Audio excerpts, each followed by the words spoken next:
আগে চেক করো, তারপরে বিশ্বাস করবা, ঠিক কিনা? তাহলে এখন থেকে একটা কিছু শুনলে বিশ্বাস করবেন?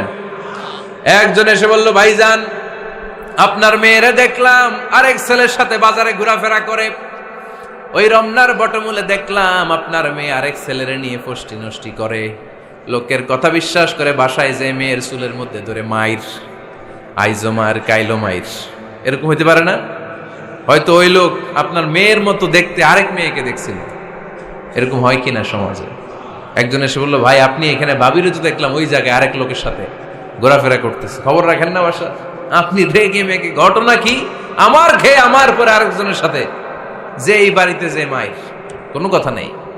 দেখবেন যে ছোট্ট মারামারি থেকে এই ঘটনা অনেক সময় বিচ্ছেদ বা ডিভোর্স পর্যন্ত গড়ায়, ঠিক কিনা? ওই যে শোনা কথায় কান দিচ্ছেন, ফাতাবাইয়ুন, আপনি চেক করেন নাই।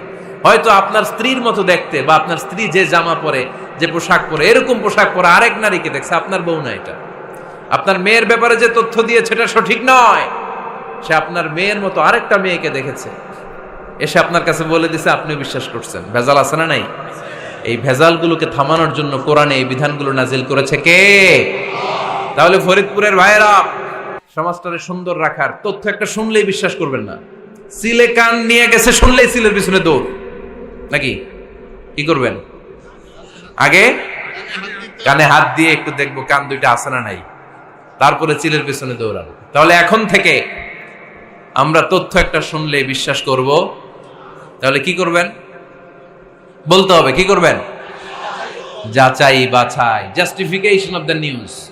কোন নিউজ জাস্টিফিকেশন ছাড়া আমরা প্রচার করব, বিশ্বাস করব, শেয়ার করব